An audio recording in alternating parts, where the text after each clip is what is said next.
Convergence is a unique area of the business because it's been going on for almost a little over 30 years. It's been around since 1974, and it's really been bringing on the electronic side of the business into the automotive industry.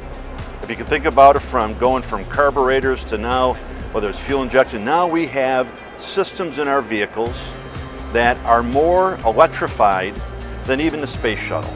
If you think about it, our current engine, in our current vehicles today, we have more lines of code that's in the space shuttle today.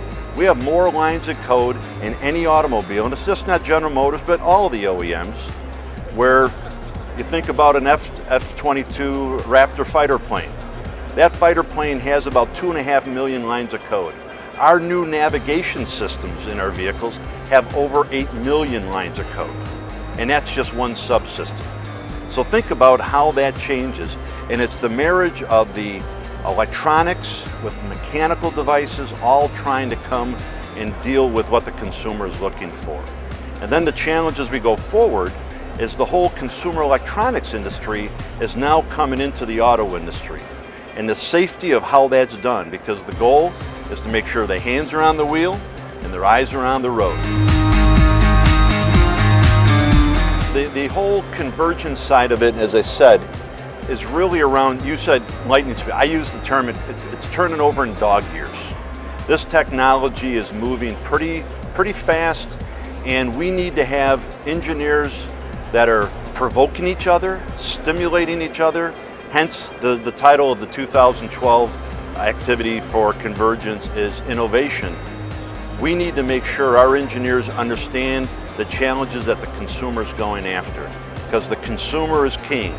And our job as engineers is to delight the consumer and really have the consumer probing into, how did that person do it? How does that technology enable where I can hit my iPhone or my personal device and lock my car from 25 miles away, or literally from some other part of the world? Those are the technologies we're putting into our vehicles and enabling them. The challenge our engineers are struggling with, and the young engineers, is the connectivity of different devices, whether it's safety devices, whether it's brakes, whether it's traction control, and the interrelationships of those devices. And that's really going to be the big challenge we have over the next 3 to 5 years, because ultimately I can see autonomous safety.